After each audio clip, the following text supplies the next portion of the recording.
हर कोई तलाश में रहता है कि कुछ ऐसे मैजिकल टिप्स मिल जाएं या तो ऐसा शॉर्टकट पता चल जाए कि जिससे हम एक्टिव भी रहें, आलस भी चला जाए और घर भी मैनेज हो जाए। तो देखिए, जादू से तो कुछ भी नहीं होता है और जिन मैजिकल टिप्स की हम बात करते हैं वो भी अपना मैजिक तभी दिखाती हैं जब आप मन से, डेडिकेशन से कोई काम करना चाहते हैं। तो यहाँ ज़रूरत होती है खाली सोचना छोड़कर उठकर काम में लग जाने की। फिर देखिएगा कैसे आप और आपका घर अट्रैक्टिव लगेंगे।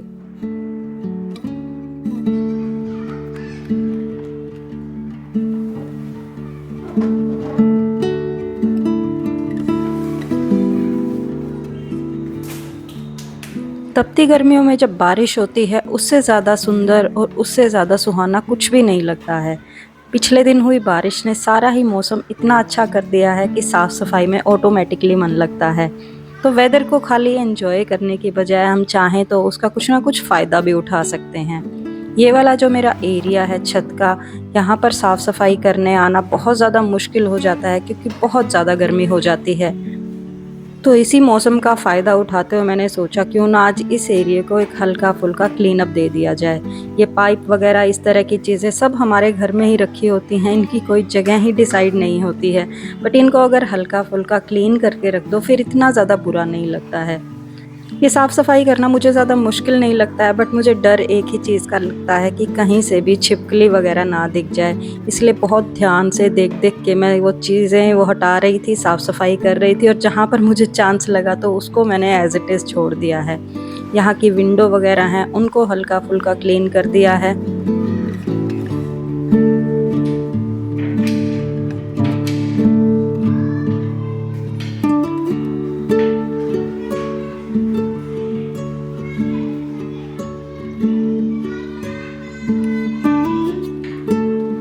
और जब ऐसा मौसम होता है ना तब आपको सही में छत की वैल्यू पता चलती है। इतना सुंदर मौसम है और आप छत पर घूमकर एंजॉय कर सकते हैं और ऐसे में थोड़ा बहुत काम भी आप आराम से कर सकते हैं। बिल्कुल भी बर्डन नहीं लगता है। वेदर को देखते हुए, हरे भरे पेड़ पौधों को देखते हुए सारा काम चुटकियों में हो जाता है। और यहीं पर जब मैं साफ़ सफाई करने आई थी तो थोड़ा सा टाइम मैंने एक्स्ट्रा यहाँ पर स्पेंड किया, थोड़ा घूमी फिरी, इधर उधर देखा। बहुत अच्छा लगता है, एक आपके मन को कामनेस मिल जाती है, पूरे दिन के लिए आप एक्टिव हो जाते हैं।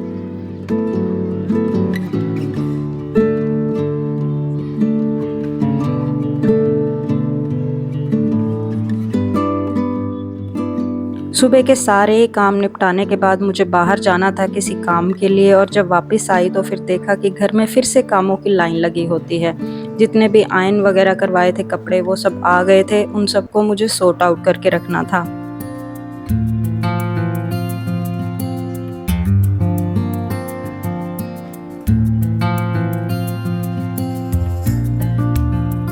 दिन भर के कामों में अगर इस तरह की भी छोटी-छोटी हेल्प मिल जाती है ना तो सच में बहुत ज़्यादा अच्छा लगता है, एक ब्लेसिंग के जैसा लगता है। और ऐसा नहीं है कि मेरा घर पूरा टाइम बिल्कुल वेल मैनेज रहता है, कहीं से भी बिखरा नहीं होता है। मेरे भी घर में बच्चे हैं, खेलते हैं, सब काम करते हैं, चीज़ें इधर-उधर रख देते हैं। तो ऐसा नहीं है कि पूरा ही टाइम किसी का घर वेल मैनेज रहता है, कभी-कभी हर जगह थोड़ा बहुत मैस होता रहता है। बट अगर हम एक्टिव रहते हैं, चीज़ों को टाइम से मैनेज करते रहते हैं, थोड़ा-सा साफ-सफाई करते रहते हैं तो फिर इतना ज़्यादा बर्डन या इतना ज़्यादा मैस आपको नहीं दिखाई देता है।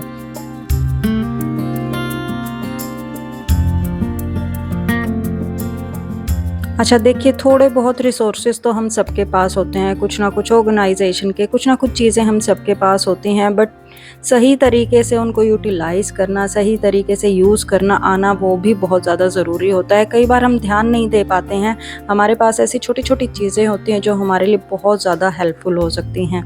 अब ये जो मैंने हैंगर खरीदे थे इतना ज़्यादा स्पेस मेरा सेव करते हैं, मतलब 8 से 10 के करीब सूट सेट मेरे खाली 3 हैंगर में सेट हो गए हैं।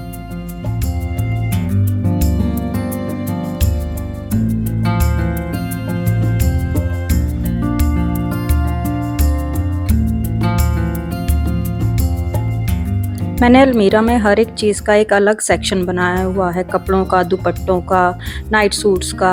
और ये जो दुपट्टों वाली मेरी बास्केट है, ये देखिए इसकी कंडीशन इतनी बुरी हो चुकी थी कि इसमें दुपट्टे रखने का मन ही नहीं किया। जब टाइम के साथ साथ हम चीज़ें निकालते रहते हैं, यूज़ करते रहते हैं और फिर जब रखते हैं तो वो उसी पैटर्न में कभी भी नहीं जाती हैं। तो कुछ टाइम के बाद, तकरीबन 1 महीने के बाद मैं इनको देखती हूँ, थोड़ा सा रीऑर्गेनाइज़ कर देती हूँ। क्योंकि इस तरह के जो शिफॉन के दुपट्टे होते हैं उनका फोल्ड एक मैनेज वे में रह पाना बहुत मुश्किल हो जाता है, वो रखे रखे अपने आप ही खुल जाती हैं। वहीं पर अगर आपके पास कॉटन के दुपट्टे हैं तो उनको मैनेज करना बहुत ज़्यादा आसान होता है, बट मोस्टली मेरे पास शिफॉन के दुपट्टे हैं क्योंकि हमारे यहाँ इस तरह की चुन्नियाँ, इस तरह के दुपट्टे बहुत यूज़ किए जाते हैं। ये देखिए, कुछ तो मेरे पास बिना डाई किए हुए भी रखे हैं। मैं इस तरह के प्योर के दुपट्टे खरीदती हूँ और जो भी मेरे सूट के साथ मुझे कलर अच्छा लगता है वो उसको मैच करवा के मैं डाई करवा लेती हूँ, साइड से पिको करवा लेती हूँ। तो इस तरह के कुछ दुपट्टे मैं एक्स्ट्रा में रखती ही हूँ। इनको भी मैं साथ में यहीं पर मैनेज करके रख देती हूँ, यानी जब भी ज़रूरत पड़े तो मैं डायरेक्ट यहाँ से ले सकूँ। अब ये बास्केट मेरी फेवरेट है, बहुत सारी जगह पर मैं इसको यूज़ करती हूँ। जब ज़रूरत नहीं है तो इजीली इसको फोल्ड करके रख दो, बहुत ही कम स्पेस में ये आ जाती है और जब भी आपको ज़रूरत हो तो सेकंड्स के अंदर आप इसको फिर से क्रिएट करके यूज़ कर सकते हैं। और इसकी क्वालिटी, इसका फैब्रिक मुझे सच में बहुत ज़्यादा अच्छा लगता है।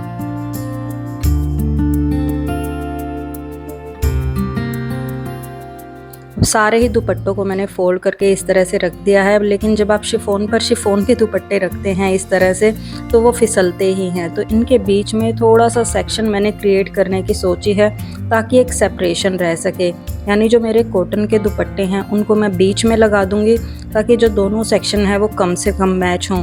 हम हर बार कुछ ना कुछ नई ट्रिक ट्राई करते रहते हैं चीज़ों को मैनेज करने की, बट कई बार कुछ चीज़ों की प्रॉपर एक जो फिट है वो मिल ही नहीं पाती। और इस तरह के ये देखिए बैग्स मैं यूज़ करती हूँ, कोई भी एक्सपेंसिव दुपट्टा है या ड्रेस है या साड़ी वगैरह है वो भी आप इसमें डाल के रख सकते हैं। इसकी लंबाई चौड़ाई, इसका कपड़ा सच में बहुत अच्छा है। थोड़ा सा एक सेक्शन दिया गया है जहाँ से विजिबिलिटी हो जाती है कि इसके अंदर चीज़ें क्या रखी हैं। तो जितनी भी मेरी इस तरह की ड्रेसेस वगैरह हैं वो सब मैंने इसके अंदर डाल के रख दी हैं। बट ये भी क्या है, कुछ टाइम के बाद एक जगह पर नहीं रहती हैं, इधर उधर बिखर जाती हैं, ऊपर नीचे हो जाती हैं। तो इनको रखने के लिए इस बार मैं ये छोटी छोटी बास्केट का यूज़ कर रही हूँ जो एक्स्ट्रा मेरे पास रखी थी, क्योंकि पहले मैं इसमें दुपट्टे रखती थी और दुपट्टे ऑलरेडी मैं बड़ी बास्केट में शिफ्ट कर चुकी हूँ। तो मैंने सोचा क्यों ना इन बास्केट का यूज़ किया जाए और सारे ही बैग्स इसके अंदर अच्छी तरह से आ जाएंगे।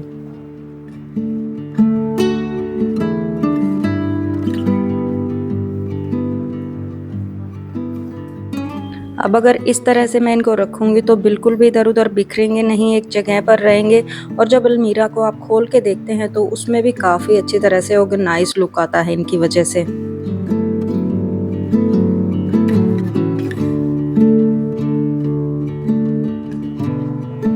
और ये छोटी छोटी प्लास्केट की जो बास्केट है जिसको सॉक्स ऑर्गेनाइज़र भी बोला जाता है, अगर आप चाहें तो अपने अंडर गारमेंट्स वगैरह या तो फिर सॉक्स वगैरह हैं, हैंकीज़ वगैरह है या कोई भी इस तरह की छोटी छोटी एसेसरीज़ है आपकी, तो वो इसके अंदर अच्छे से सेपरेट करके रख सकते हैं। बिल्कुल भी आपस में मिक्स नहीं होती हैं और एक नीट एंड क्लीन लुक देती हैं आपके वार्डरोब को।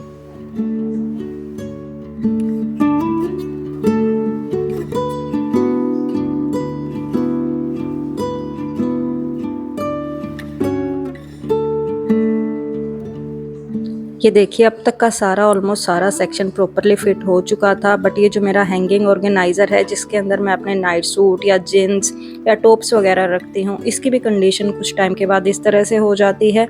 तो थोड़ा सा एक बार नीट एंड क्लीन फोल्ड करके मैं इन चीज़ों को भी रीऑर्गेनाइज कर दूँगी।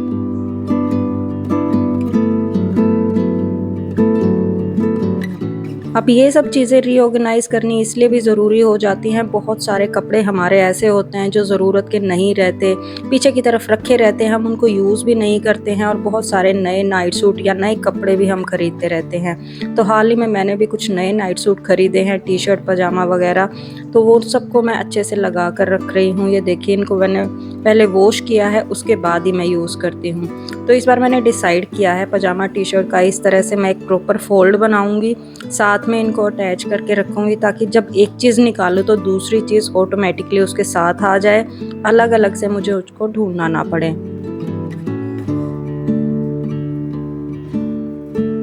तो जितनी भी चीज़ें मुझे डीक्लटर करनी थी वो मैं निकाल चुकी थी, सारे ही लेगिंग्स का, टॉप्स का और नाइट सूट का अलग अलग सेट मैंने और पेयर बना के रख दिया है, यानी जैसी जैसी फ्रीक्वेंसी में मुझे उनकी ज़रूरत पड़ती है उसी ऑर्डर में मैंने उनको लगा के रख दिया है।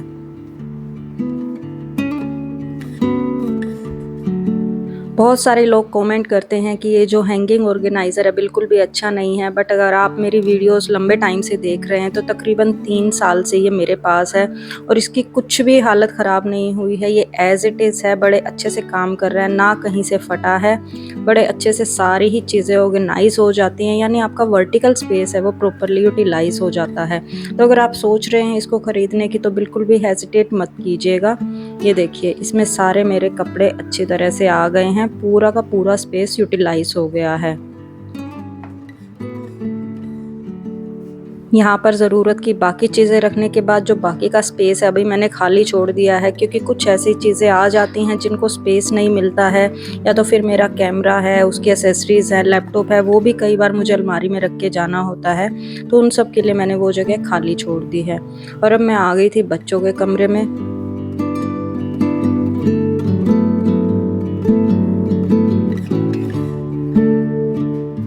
वैसे तो यहाँ की रेगुलर डस्टिंग क्लीनिंग होती रहती है, पर महीने में एक बार आपका हाथ लगना ज़रूरी होता है, क्योंकि बच्चों को भी सिखाना होता है कि क्या चीज़ की क्या जगह है, कैसे उनको फॉलो करना है। तो टाइम टू टाइम आपको रेगुलर प्रैक्टिस के द्वारा ही आप वो बच्चों को सिखा सकते हैं। ये लैपटॉप है, बच्चे कई बार बाहर छोड़ देते हैं, तो मैं उनको बताती रहती हूँ कि जैसे ही आपका काम हो जाए इसको इसके अंदर फोल्ड करके रखो। ये एक्सपेंसिव चीज़ें हैं, काफ़ी केयर मांगती हैं, और अगर आप केयर करके इनको यूज़ करते हैं तो ये काफ़ी लंबा चलती हैं।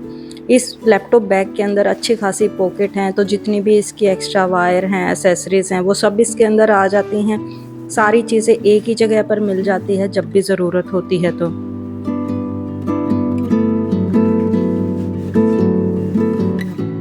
तो इस तरह के अफोर्डेबल ऑर्गेनाइज़र मैं इस एरिया में ज़रूर रखती हूँ, ताकि चीज़ें थोड़े से मैनेज वे में दिखती रहें। बच्चे उठा के उनको इधर उधर रख देते हैं, बट फिर टाइम के साथ मैं जब क्लीन अप करती हूँ तो फिर से एक प्रॉपर वे में ऑर्गेनाइज़ करके रख देती हूँ। तो सिया की बुक्स वगैरह हैं, जो भी वो तैयारी कर रही है, सब यहाँ पर रहती हैं। इनको यहाँ पर मैं डाल के रख दूँगी ताकि टेबल पर एक नीट एंड क्लीन लुक आए और क्लीनिंग करना भी ईजी रहे।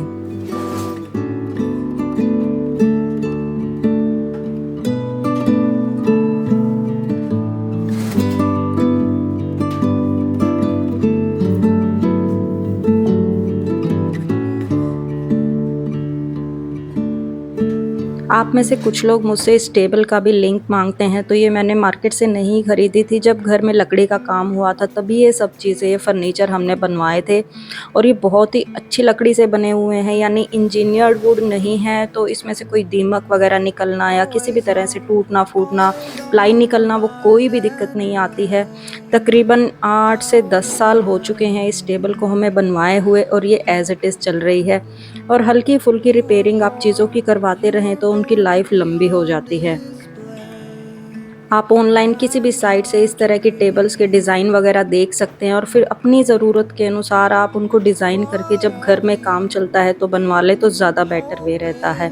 और ये वाला क्लीनिंग सॉल्यूशन है जो मैं यूज़ करती हूँ, पीछे का एरिया, इस तरह के जो नैरो स्पेसेस होते हैं इनको क्लीन करने के लिए। आप ध्यान नहीं देते हैं, बट कई बार छोटे छोटे जाले लग जाते हैं, मकड़ी वगैरह, कीड़े वगैरह सब अपना घर बना लेते हैं ऐसे एरिया में, क्योंकि रेगुलर क्लीनिंग नहीं हो पाती है। बट इसकी हेल्प से सारे ऐसे छोटे छोटे एरिया अच्छी तरह से क्लीन हो जाते हैं।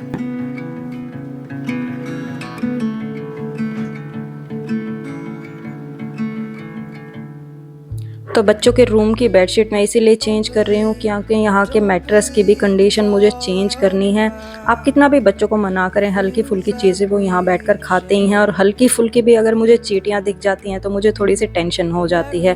तो मैंने सोचा एक बार अच्छे से हटा के सारी चीज़ें देख लूँगी, क्लीनिंग कर लूँगी, और जो भी मुझे सेटिंग वगैरह चेंज करनी है वो भी मैं चेक कर लूँगी।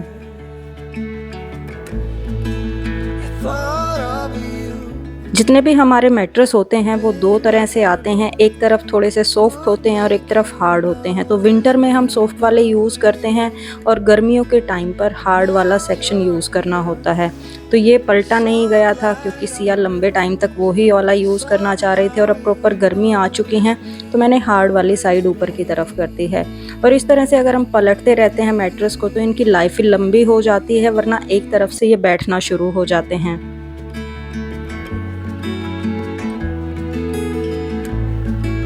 Whatever you decide to do, I will keep sending इस बार मैंने बच्चों की डिमांड पर उनके रूम के लिए प्लेन एक बेडशीट खरीदी है जिसमें कोई भी प्रिंट वगैरह नहीं है, क्योंकि मेरे पास जितनी भी बेडशीट हैं हर एक के अंदर कोई ना कोई प्रिंट है और ऑलरेडी इनके रूम के अंदर दीवारों पर भी प्रिंट है। तो मैंने सोचा एक बार ट्राई करती हूँ कि प्लेन बेडशीट इनके रूम में कैसी लगेगी। और यकीन मानिए काफ़ी स्पेस बड़ा दिखता है, नीट एंड क्लीन दिखता है अगर आप प्लेन बेडशीट यूज़ करते हैं। तो मेरा एक्सपीरियंस काफ़ी अच्छा रहा है इस बेडशीट के साथ एंड होपफुली मैं आगे भी कोई तो प्लेन बेडशीट ज़रूर खरीदूंगी। और अगर आपको याद हो तो पर्दों से बचे हुए कपड़े से ये देखिए मैंने ये कुशन कवर घर पे ही बनाए थे। मैं इनके वीडियो का लिंक डिस्क्रिप्शन में डाल दूंगी।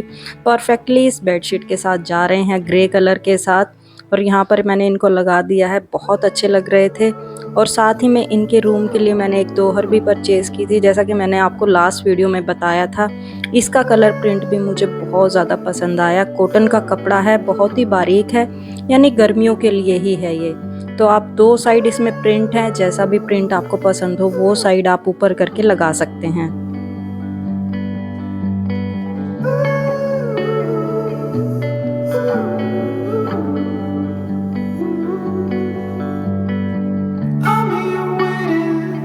क्योंकि हमारी बेडशीट पूरी प्लेन है तो मैंने फ्लावर प्रिंट वाला जो एरिया है वो ऊपर की तरफ किया है और लाइन वाले को इस तरह से हल्का सा फोल्ड कर दिया है।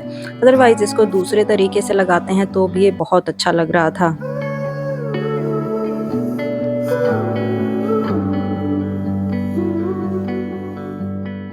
So this was all for today's video. I hope जो भी मैंने टिप्स वगैरह बताई हैं आपके लिए कहीं ना कहीं यूज़फुल ज़रूर रहेंगी। मैं आपसे मिलती हूँ नए वीडियो में। Till then take care, bye and have a nice day everyone.